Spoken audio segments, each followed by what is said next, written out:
It was a warm afternoon when Samir Hassan, a man of dark skin and quiet elegance, arrived at the grand entrance of the prestigious Orion Hotel.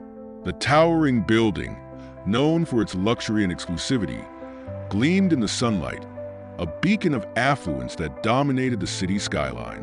Samir, dressed in a simple yet well-tailored suit, stepped out of a modest black car. His posture was calm, his movements deliberate, and despite the simplicity of his attire, there was an air of authority about him. He carried a small suitcase, nothing flashy, just practical. To any casual observer, he could have been anyone, just another guest looking to stay in one of the city's most luxurious hotels. But Samir was far from ordinary. As he entered the lavish lobby, the contrast between him and the environment around him was palpable. Chandeliers sparkled overhead, casting soft light on the polished marble floors, while the soft hum of quiet conversations and the clinking of glasses echoed in the background. The clientele of the Orion Hotel was, without question, of the highest social strata. Men in bespoke suits discussed business over cocktails, and women in designer dresses walked confidently to and from the boutiques housed within the hotel walls. Samir noticed their glances, quick and dismissive, as he made his way to the front desk. It was a look he had seen countless times in his life, a look that barely concealed the silent judgment of those who considered him out of place. He was used to it, but today was different. At the reception, a man in his late 40s stood behind the desk. Richard Brooks, the hotel's manager, was a tall, well-dressed man with slick-back hair and a perpetually stern expression. His eyes narrowed the moment they landed on Samir, immediately judging him by his appearance. Richard didn't see a distinguished guest or a person of importance.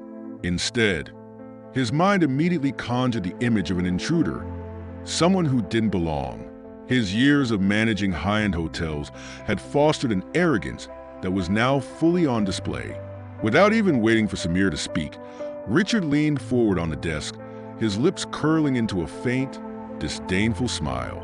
"Can I help you?" he asked, his tone laced with condescension.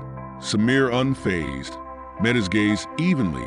"I'm here to check in," he replied in a calm, measured voice. He didn't raise his voice, didn't become defensive. It was a simple request, delivered with the quiet confidence of someone who had faced far greater challenges in life.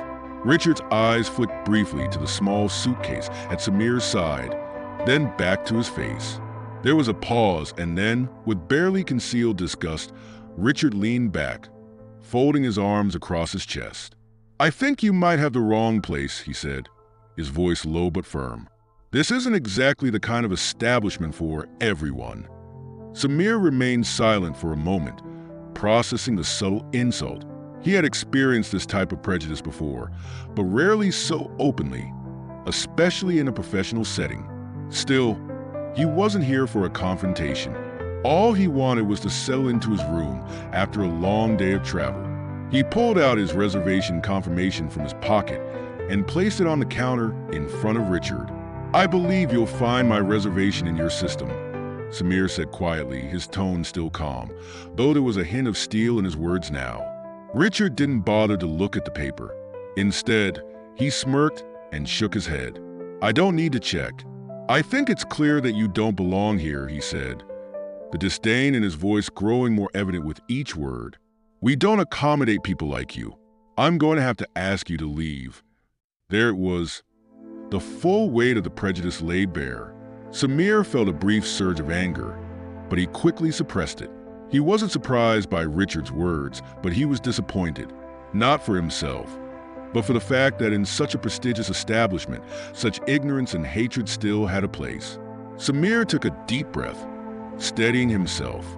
He could have revealed his identity right then and there, could have demanded immediate respect and apology, but he chose not to.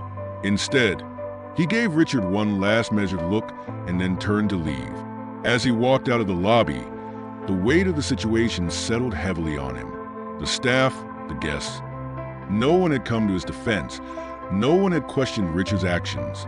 To them, he was just another nameless face, someone they could dismiss without consequence.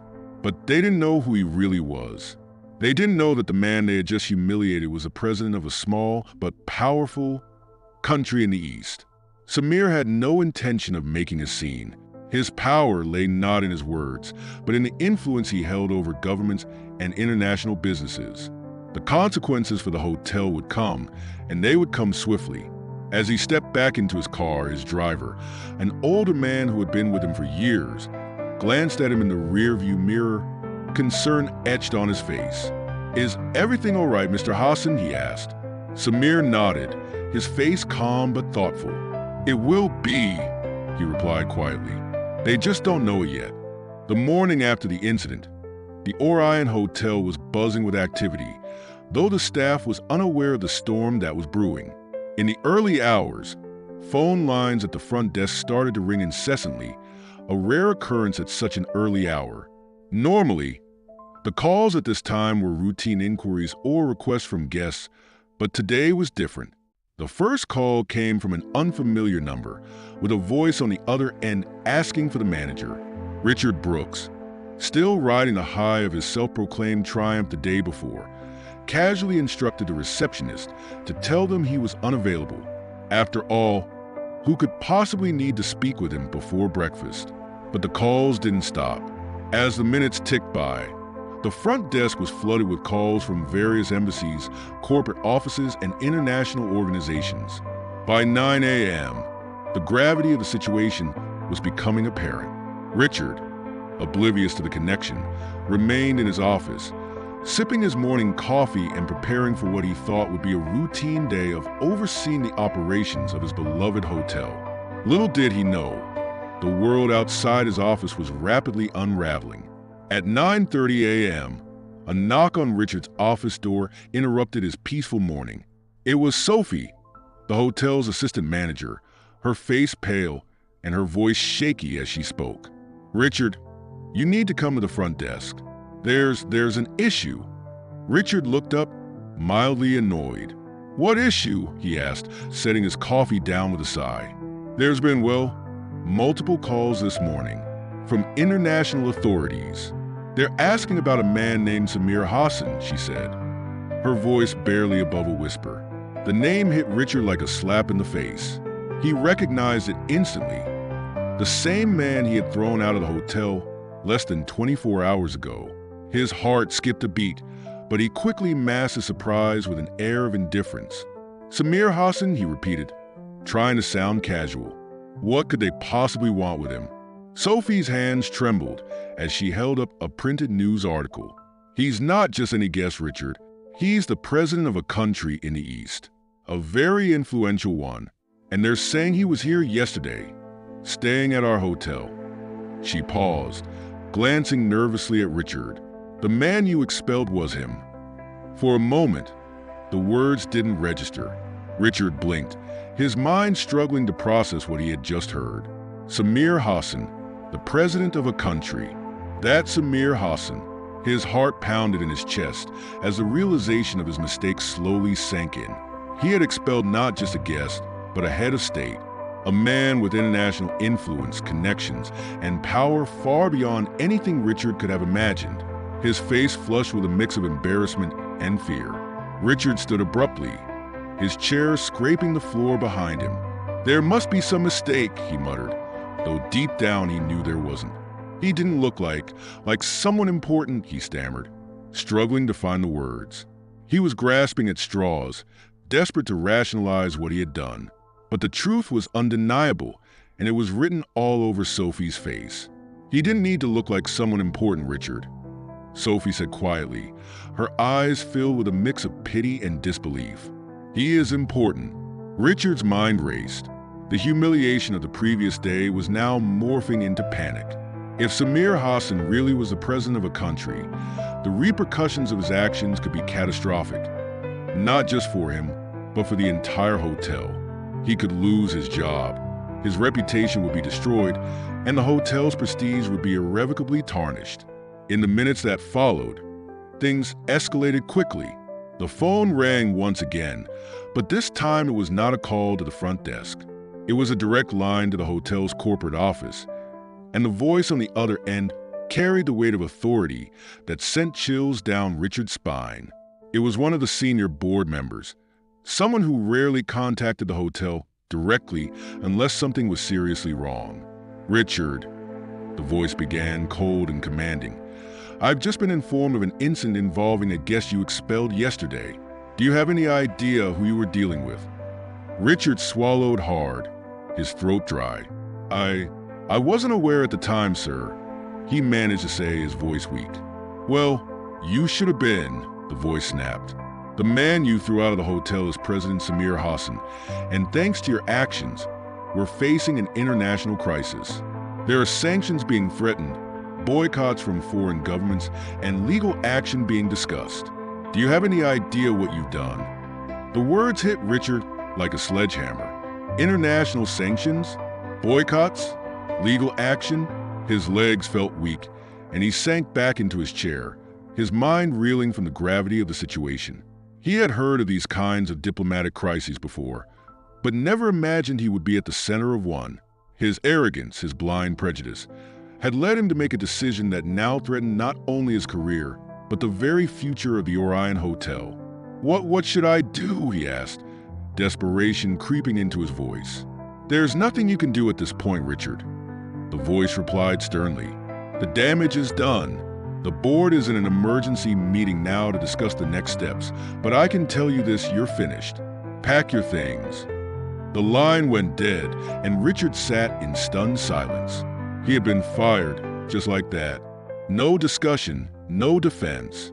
The consequences of his actions had caught up with him, and now there was no escape. For years, Richard had prided himself on running one of the most exclusive hotels in the city, but in his arrogance, he had failed to recognize the importance of treating every guest with respect, no matter their appearance or background. The hotel's downfall began swiftly after that. By the end of the week, news of the incident had spread across the globe. Embassies and governments condemned the hotel's actions, and the backlash was fierce. High-profile guests canceled their stays. Corporations withdrew their business, and the once glittering reputation of the Orion Hotel crumbled under the weight of scandal. It was no longer a symbol of luxury, but a cautionary tale of the dangers of prejudice and arrogance. As Richard packed his belongings, he couldn't help but reflect on the irony of it all. The man he had dismissed so easily had the power to bring down an empire, and now, as he left the hotel for the last time, he realized that his own empire had been built on a foundation of arrogance and prejudice, a foundation that had finally given way. As the days passed, the fallout from the incident only worsened. What had begun as a humiliating episode for Samir Hassan was now a full-blown international scandal, with the Orion Hotel at the center of the controversy. Major news outlets from around the world picked up the story, plastering headlines with phrases like "Hotel expels president," "Racism scandal rocks luxury hotel," and "Global outrage over discrimination against Eastern leader." Every major network aired segments on the growing diplomatic tensions, and the backlash was immediate and fierce. Governments from across the globe, particularly from countries allied with Samir Hassan's small but politically strategic nation, issued condemnations. Embassies sent formal complaints, and international organizations that had once frequented the Orion Hotel for conferences and events canceled their upcoming bookings. The hotel's pristine reputation, carefully cultivated over decades, was now in tatters. What had been a symbol of luxury, exclusivity, and impeccable service was now synonymous with prejudice, racism, and scandal. Within a week of the incident, the hotel's once bustling lobby was eerily quiet. The same space that had only days earlier been filled with wealthy guests, high-powered business people, and celebrities now seemed like a ghost town. The staff moved around nervously, unsure of what would happen next. Rumors swirled about potential layoffs and restructuring, but no one knew for sure. All they knew was that the hotel was in serious trouble, and there was no easy way out. Behind closed doors, the hotel's board of directors was in chaos. The initial response had been to downplay the incident, hoping that it would blow over. But it quickly became apparent that this was no ordinary public relations crisis. The international outrage was too significant to ignore, and legal action was looming on the horizon. The hotel's lawyers worked around the clock, trying to mitigate the damage, but the options were limited. Every move they made seemed to only fuel the fire further. Richard Brooks, the manager responsible for the incident, had been officially terminated within days of the scandal breaking. His dismissal was swift and final, with no opportunity for defense. As far as the board was concerned, he was the root of the problem, and his removal was the first step in trying to salvage what remained of the hotel's reputation. But even with Richard gone, the damage had been done, and it was irreversible. Sitting in his modest apartment, far from the luxury of his former office, Richard struggled to come to terms with what had happened. For years, he had been at the top of his game, managing one of the most prestigious hotels in the world. He had rubbed shoulders with celebrities, politicians, and business moguls, always confident in his ability to maintain the hotel's elite status. But in a matter of moments, his arrogance had led to his downfall. The decision to expel Samir Hassan had been made in a split second, based purely on his own preconceived notions, and now he was paying the ultimate price. Richard couldn't help but feel bitterness and resentment towards the world. In his mind, he had been the victim of circumstances beyond his control. He told himself that if Samir had simply looked the part, if he had worn an expensive suit or arrived in a limousine, none of this would have happened. But deep down, Richard knew that this was a lie. The truth was that he had judged Samir unfairly, based solely on the color of his skin and his modest appearance. And now, the world was making him pay for it. Meanwhile, Samir Hassan remained calm in the face of the media frenzy. From his office in his home country, he watched the events unfold with a quiet sense of satisfaction. He had no desire for personal revenge. That wasn't his style. But he also knew that the situation would serve as a powerful lesson to those who underestimated him. The scandal had drawn attention not only to the hotel's actions, but also to the broader issues of racial discrimination that were still prevalent in high-end establishments around the world. Samir saw an opportunity to turn the incident into a force for positive change, and that was exactly what he intended to do. Behind the scenes, Samir reached out to key political figures and human rights organizations. He wasn't interested in destroying the hotel. Instead, he wanted to use the incident as a catalyst for a global conversation about discrimination in the hospitality industry. Through a series of carefully crafted statements and interviews, he began to shift the narrative away from personal grievance and towards a broader societal issue. The media, sensing the shift, quickly picked up on the new angle, and soon the story wasn't just about the Orion Hotel. It was about the systemic racism embedded in institutions across the world. As the weeks went on, the pressure on the Orion Hotel continued to mount. Lawsuits began to pile up, with former employees coming forward to share their own experiences of discrimination under Richard's management. It became clear that this was not an isolated incident. The culture of prejudice had been festering within the hotel for years, and now it was all coming to light. Investors, fearing for their own reputations, began to pull their funding, and soon the hotel's financial situation became dire. By the end of the month, the hotel was forced to file for bankruptcy. The luxurious rooms that had once been filled with the world's elite were now empty, and the once glamorous building stood as a stark reminder of the consequences of unchecked arrogance and prejudice. The board of directors, scrambling to distance themselves from the scandal, sold the property to a real estate developer at a fraction of its value, hoping to cut their losses and move on. Richard, now jobless and disgraced, watched from the sidelines as everything he had built crumbled before his eyes. For the first time in his life, he was forced to confront the reality of his own actions. There was no one left to blame but himself. He had let his prejudices guide his decisions, and in the end, it had cost him everything.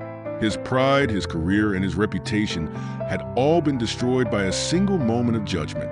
But as Richard sat alone in his apartment, he couldn't shake the feeling that this was only the beginning. The world had changed, and the old ways of thinking no longer had a place in it. If he wanted to survive, he would have to change as well. The question was, could he? In the aftermath of the scandal and bankruptcy, the once proud Orion Hotel stood abandoned, its windows dark and its grand entrance eerily silent. The ornate marble floors that had once echoed with the footsteps of the world's elite now collected dust, a testament to the swift and brutal consequences of prejudice.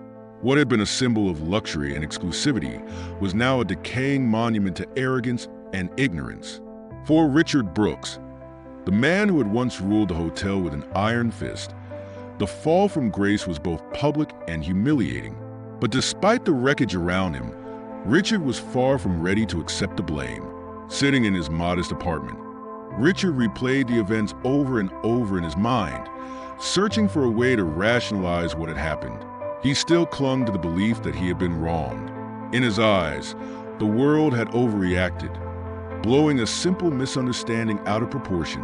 Samir Hassan, in Richard's mind, had deliberately misled him, arriving at the hotel dressed like a common man, when in reality, he was a president. How was I supposed to know?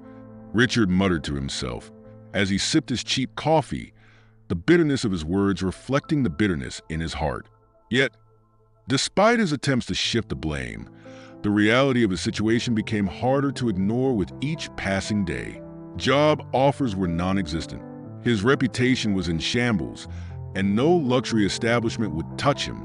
He had become infamous, a pariah in an industry that prided itself on discretion and decorum. Even former colleagues, people who had once praised his work ethic and management skills, now distanced themselves from him. His name had become synonymous with scandal, and there was no escaping it. As the days stretched into weeks, Richard's arrogance began to crack under the weight of his isolation. The headlines had faded, but the consequences of his actions lingered.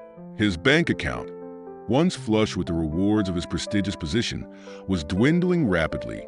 Unemployment had forced him to downsize his lifestyle, trading his luxury penthouse for a small, dingy apartment on the outskirts of the city. The reality of his new life was sobering. No more extravagant dinners, no more high-profile social events, just the monotonous routine of survival. One particularly dreary afternoon, as Richard sat staring at the rain-soaked streets outside his window, his thoughts drifted to a conversation he had overheard years ago during a hotel conference.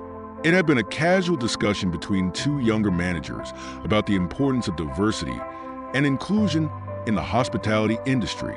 At the time, Richard had dismissed the conversation as irrelevant, idealistic chatter from those who didn't understand how the real world worked. But now, those words echoed in his mind with a clarity he couldn't ignore. Maybe he had been wrong all along. Maybe the world had changed and he had failed to change with it. Still, accepting that he had been wrong, truly wrong, was difficult for Richard. His pride was a deeply ingrained part of who he was, and the idea of admitting fault was something he had avoided his entire life. He had always been the kind of man who prided himself on being right, on being in control. But now, as he sat alone in his crumbling life, the illusion of control was gone. His actions had consequences, and no amount of justification could change that. One evening, as Richard was finishing a meager dinner of instant noodles, his phone rang, a rare occurrence these days. The number was unfamiliar, but something about it compelled him to answer. On the other end of the line was Marcus Langley, a former colleague from Richard's early days in the hotel industry. Marcus had heard about Richard's downfall, and rather than shun him like the others, he offered an olive branch. "I've got a friend who's putting together a conference on hospitality and diversity," Marcus explained, his voice calm and measured. "He's looking for speakers, people who can talk about their experiences, both good and bad. I thought maybe you'd be interested." Richard's initial reaction was defensive. A conference on diversity? What could he possibly contribute to such a topic? His career had been built on the old ways, on tradition and exclusivity. But as Marcus continued to speak, something shifted inside Richard. For the first time in weeks, he saw a glimmer of a way forward, a chance to redeem himself, or at the very least, to understand where he had gone wrong. The thought of standing in front of an audience, admitting his mistakes, was terrifying. But at the same time, Richard knew that he couldn't continue down the path he was on. His pride had led him to ruin, and if he wanted any chance at redemption, he would have to confront the uncomfortable truth of his own actions. After a long pause, Richard agreed to attend the conference, though he made no promises about speaking. It was a small step, but for a man as proud as Richard, it was monumental. The conference was scheduled for the following month, giving him just enough time to reflect on what he might say, if he chose to say anything at all. In the weeks leading up to the event, Richard began to immerse himself in the world of diversity and inclusion, reading articles, watching documentaries, and speaking to former colleagues who had long embraced the importance of these values in the workplace. What he discovered was both humbling and eye-opening. The world had changed, and for the better. Hospitality was no longer just about luxury and exclusivity. It was about creating spaces where all people, regardless of race, background, or status, could feel welcome and respected. For the first time in his life, Richard began to understand the broader implications of his actions. Expelling Samir Hassan hadn't just been an insult to one man. It had been a reflection of the systemic discrimination that permeated the industry, and he had been complicit in it. This realization hit him harder than he expected, and there were nights when he found it difficult to sleep, haunted by the consequences of his past decisions. As the day of the conference approached, Richard felt a mixture of dread and anticipation. He had no idea what he would say if he chose to speak, but he knew that this moment would be pivotal. Whether he remained stuck in his old ways or embraced the chance for change was up to him. The burden of pride weighed heavily on his shoulders, but beneath it, there was the faintest glimmer of hope. A hope that, perhaps, he could learn from his mistakes and become a better man. The conference was being held at a modest hotel on the outskirts of the city, far removed from the grandeur of the Orion Hotel where Richard Brooks had once ruled.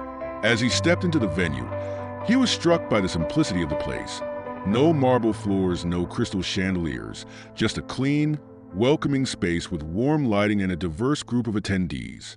It was a world apart from the elitist circles he had once navigated, and it made him feel out of place, though he knew this feeling was entirely of his own making. The attendees were a mix of hotel managers, corporate leaders, and hospitality professionals from all walks of life, each there to discuss one thing: the future of diversity and inclusion in the hospitality industry. As Richard scanned the crowd, he noticed how different this environment was from the one he had fostered at the Orion. Here, no one seemed out of place, regardless of their race, gender, or socioeconomic background.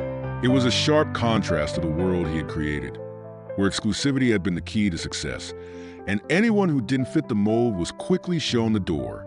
Richard had arrived early, as Marcus Langley had suggested, giving him time to adjust to the environment before the conference officially began. The air was filled with quiet conversations, and Richard couldn't help but eavesdrop on the discussions around him. People talked about their experiences working in hotels where diversity wasn't just a policy, but a deeply ingrained value. They shared stories of how inclusivity had helped transform their businesses, not just morally but financially, as they attracted guests from all backgrounds who felt welcomed and respected. Richard felt a pang of regret as he listened. He had always dismissed these kinds of ideas, seeing them as a threat to the exclusivity that had defined his career.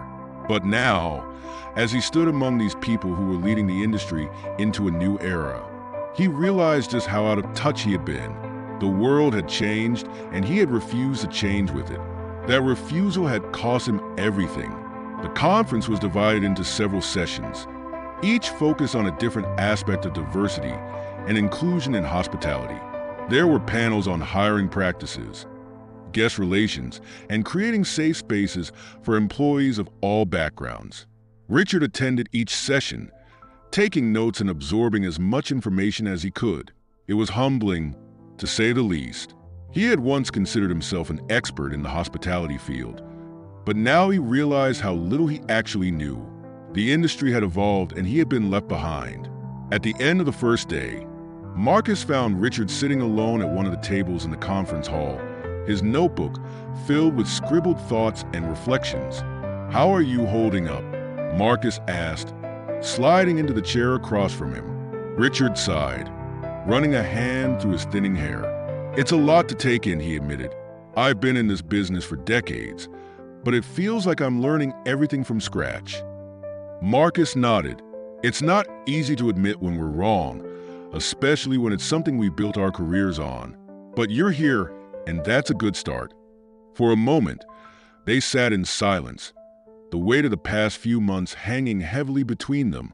Richard knew that attending this conference was only the beginning. It wasn't enough to simply listen and learn. He had to take what he was learning and apply it in a meaningful way. But the question was, how? As the second day of the conference began, Richard was still unsure of what his next steps would be. He had spent so many years building his career around a certain way of thinking, one that prioritized exclusivity and rejected the idea of inclusivity as a weakness. Changing that mindset wasn't going to happen overnight. But as he sat through more sessions, listening to success stories from managers who had embraced diversity and seen their businesses flourish, Richard began to see a way forward. The turning point came during a panel discussion on leadership and accountability. One of the speakers, a woman named Ava Martinez, had been a general manager at a luxury hotel chain that had once faced similar issues to the Orion. She spoke candidly about the challenges of changing the culture at her hotel, where prejudice and discrimination had been deeply entrenched for years. "It wasn't easy," she said. "There were days when I thought it would be easier to quit and let someone else deal with it. But if we want real change, we have to be willing to get uncomfortable. We have to confront the ugly parts of ourselves and our businesses. And that's not something that happens overnight." Richard sat up a little straighter as he listened to her words. They resonated with him in a way that nothing else had. He had spent so much time avoiding discomfort, clinging to the belief that his way was the right way, that he had never stopped to consider the harm he was causing. Hearing Ava speak so openly about the challenges of changing a toxic culture made him realize that he had the power to change too, if he was willing to do the hard work. Later that day, during a break between sessions, Richard found himself standing in front of a coffee station when Ava approached him. "I saw you taking notes during the panel," she said with a smile. "It's always good to see someone willing to learn." Richard nodded, feeling a mix of embarrassment and gratitude. "I got a lot to learn," he admitted. "I've made a lot of mistakes in my career, and I'm trying to figure out how to move forward." Ava's smile softened. "The fact that you're here says a lot. Most people in your position would refuse to even show up. But if you're serious about making a change, it starts with acknowledging those mistakes and being willing to confront them head on." For the first time since the scandal, Richard felt a flicker of hope. He wasn't sure what the future held, but he knew that he couldn't continue down the path he had been on. The days of running hotels, like exclusive clubs, were over. If he wanted any chance at redemption, he would have to embrace the new reality of the industry, one that valued inclusion, respect, and equality over profit margins and prestige. As the conference came to a close, Richard exchanged contact information with several of the attendees, including Ava and Marcus. They encouraged him to stay in touch, to keep learning and growing. And for the first time in months, Richard felt a sense of direction. He didn't know what his next career move would be, but he knew that whatever it was, it would be different from the man he had been before. That night, back in his apartment, Richard sat down with his notes from the conference. He reviewed everything he had written, his mind spinning with ideas. There was so much work to be done, both personally and professionally, but for the first time in a long time, Richard felt like he had a future worth fighting for. Months had passed since the conference, and Richard Brooks was a changed man. The path to transformation had been anything but easy, but it had been necessary. For the first time in his life, Richard had begun to truly see the world beyond the narrow lens through which he had once viewed it. No longer did he cling to the outdated notions of exclusivity that had guided his career for so long.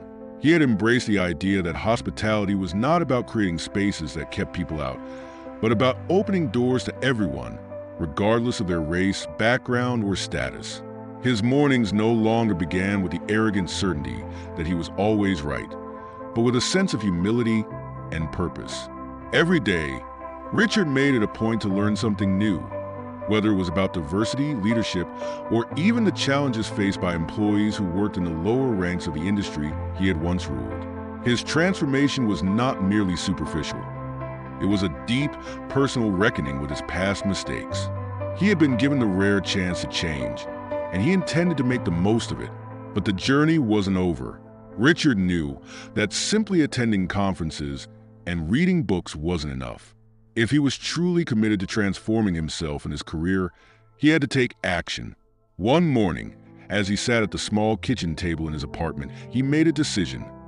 He would try to rebuild his career in the hospitality industry, but this time, he would do it right. He would create a business model that was rooted in inclusivity and respect, not just for the guests, but for the employees who made everything possible. The first step was reaching out to old contacts, but this time with a new approach. Richard had spent decades cultivating relationships based on prestige and exclusivity, but now he needed to build something different. He contacted Marcus Langley and Ava Martinez, the two individuals who had helped him begin his journey of change, and asked for their guidance. Over a series of coffee meetings and late-night phone calls, they helped Richard understand what it would take to run a truly inclusive hospitality business. Marcus, with his years of experience in leadership, guided Richard on how to foster a company culture that valued every employee, from the bellhops to the general managers. Ava, with her expertise in diversity, gave Richard the tools to build a recruitment strategy that actively sought out talent from all backgrounds, ensuring that his team would reflect the diversity of the world they served. Richard was deeply committed to this new vision, but he knew that finding investors willing to take a chance on him would be difficult. His name was still tarnished in many circles, and despite his genuine transformation, there were those who would never forgive or forget his past mistakes. But Richard was determined. He prepared a detailed business plan, outlining his vision for a new kind of hotel, one that was luxurious, yes, but also welcoming to all. He would emphasize the importance of inclusivity in every aspect of the business, from the design of the space to the hiring practices and even the marketing strategies. For months, Richard pitched his idea to potential investors, often facing rejection. The shadow of the Orion Hotel scandal still loomed large, and many saw Richard as too much of a risk. But he persisted, knowing that this was the only way forward. His persistence finally paid off when he met with a small group of socially conscious investors who were intrigued by his vision. They appreciated Richard's honesty about his past and were impressed by the depth of his commitment to change. After several rounds of negotiations, they agreed to fund his new project. With funding secured, Richard threw himself into the work of creating his new hotel. He was determined to avoid the mistakes of the past and to build something that would stand as a testament to his transformation. He hired a diverse team of architects and designers to create a space that was not just beautiful, but accessible and welcoming to all. The hotel would have rooms designed to accommodate guests with disabilities, and the staff would be trained to provide an inclusive experience for every visitor, no matter where they came from or what they looked like. One of the most important decisions Richard made was in the recruitment process. He and Ava worked closely to ensure that the hiring practices were free from bias. They set up a recruitment system that actively sought out individuals from underrepresented groups in the industry. Richard wanted his hotel to be a place where people of all backgrounds felt not only welcome but valued. He personally oversaw the interviews for key positions, and for the first time in his life, he listened more than he spoke. He wanted to hear the stories of the people who would work for him, their challenges, their dreams, and what they needed to succeed. As the opening day of the hotel approached, Richard felt a mix of excitement and nervousness. This was his second chance, and he didn't want to waste it. The hotel had been named the Horizon, symbolizing a new beginning not just for him, but for the industry as a whole. The media, still curious about Richard's transformation, had begun to take notice of his new venture. Reporters requested interviews, eager to see if this was truly the redemption story Richard claimed it to be. On the morning of the grand opening, Richard stood in the lobby of the Horizon, taking in the space he had worked so hard to create. The atmosphere was warm and inviting, with soft lighting and elegant but understated decor. There were no gold-plated fixtures or velvet ropes separating guests from the experience. Instead, there were thoughtful details that made the hotel feel welcoming to all who entered. The staff, A diverse group of men and women from all walks of life moved through the space with quiet professionalism, greeting guests with genuine smiles and a sense of pride in their work. As the first guests began to arrive, Richard felt a sense of peace he hadn't experienced in years. This hotel was not just a business venture. It was the culmination of his journey toward redemption. He had worked hard to create a space where everyone was treated with respect and dignity, and as he watched the guests settle in, he knew that he had finally found his purpose. But Richard also knew that the work wasn't done. Running a hotel was a constant process of learning and adaptation, and he was committed to continuing his education in inclusivity and leadership. He had seen firsthand how quickly arrogance and complacency could lead to disaster, and he wasn't about to make the same mistake twice. The Horizon was more than just a hotel. It was a symbol of the man Richard had become. It was a place where the doors were open to all and where every guest, regardless of who they were or where they came from, could feel at home. The opening day of the Horizon had been a resounding success. Guests from all walks of life filled the hotel, each one greeted with warmth and respect. Richard Brooks watched from the lobby as the staff, diverse and professional, moved seamlessly through the space, attending to the needs of every visitor. The hotel was everything Richard had dreamed it would be, a place where luxury and inclusivity coexisted, where no one was turned away or judged for their appearance or background. But as the initial excitement of the opening faded, Richard was keenly aware that this was only the beginning. Running a successful hotel required more than just opening the doors. It required constant attention to detail, a deep understanding of the needs of the guests, and above all, a commitment to the principles that the Horizon had been built on. Richard knew that the journey of transformation was ongoing, and he was prepared to face whatever challenges lay ahead. In the weeks that followed, the Horizon quickly gained a reputation as one of the most welcoming and innovative hotels in the city. Guests praised not only the elegant design and luxurious amenities, but also the atmosphere of inclusivity that permeated every aspect of the hotel's operations. Word spread quickly, and soon the Horizon became a favorite among travelers who were looking for something more than just a beautiful place to stay. They were looking for a place where they felt truly valued. For Richard, the success of the Horizon was deeply personal. Every day, he walked through the halls of the hotel, talking to staff and guests alike, ensuring that the values of respect and equality were being upheld in every interaction. He was no longer the aloof, arrogant manager he had once been. Instead, he had become a mentor to his employees, someone who listened to their concerns and worked with them to find solutions. He had learned the hard way that leadership wasn't about wielding power. It was about building a community where every member felt valued and respected. But there were still moments when the past haunted him. Despite his best efforts to move forward, Richard couldn't shake the memory of the scandal that had brought down the Orion Hotel. He knew that, for many people, his name would always be associated with that dark chapter of his life. No matter how much good he did now, there would always be those who remembered him as the man who had judged and discriminated against others based on their appearance. One afternoon, as Richard was reviewing guest feedback in his office, he received a message from the front desk. A guest had requested to speak with him directly. This wasn't an unusual request, as Richard often made himself available to guests who wanted to discuss their experience. But when he reached the lobby, he was surprised to find Samir Hassan standing there, looking as calm and composed as ever.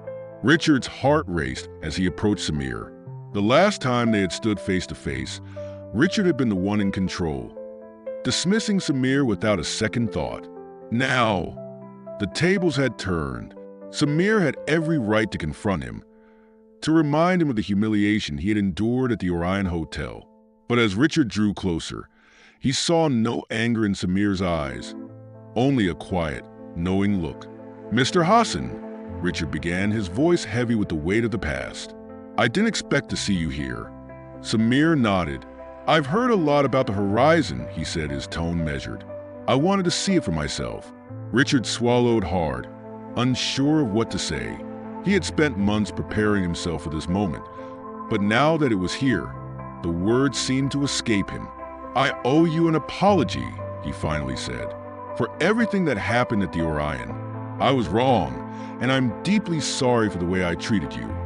Samir remained silent for a moment, studying Richard carefully. Then, to Richard's surprise, he smiled. "I know," he said simply, "and I can see that you've changed." Richard felt a surge of relief wash over him. Samir's forgiveness was something he had never expected, but it meant more to him than he could express. "Thank you," Richard said, his voice thick with emotion. "I've worked hard to make things right, and I hope that the horizon reflects the values I should have upheld all along." Samir nodded again. "It does," he said. "This place, it's a symbol of what can happen when we're willing to learn from our mistakes. It's not just a hotel. It's a testament to growth and change." The two men stood in the lobby for a while longer, talking quietly about the future. Samir's visit was brief, but it left a lasting impact on Richard. As he watched Samir walk out of the hotel, Richard felt a sense of closure that he hadn't thought possible. The man he had wronged the most had forgiven him, and with that forgiveness came a renewed sense of purpose. In the months that followed, the horizon continued to thrive. Richard remained committed to the ideals that had guided its creation, always striving to improve and to learn. He knew that he would never be able to erase the mistakes of his past, but he also knew that those mistakes didn't define him. What mattered now was the present and the future he was building, not just for himself, but for everyone who walked through the doors of the horizon. And so, as the sun set over the city one evening, casting a golden glow over the hotel, Richard stood in the lobby, watching as guests came and went. For the first time in a long time, he felt at peace. The journey had been long and difficult, but it had brought him to a place where he could finally be proud of the man he had become. The horizon was more than just a new beginning for the hotel. It was a new beginning for Richard Brooks. Enjoyed the story? Don't forget to subscribe and hit the like button. Share your thoughts in the comments and turn on notifications so you don't miss our next thrilling episode. See you in our next video. Take care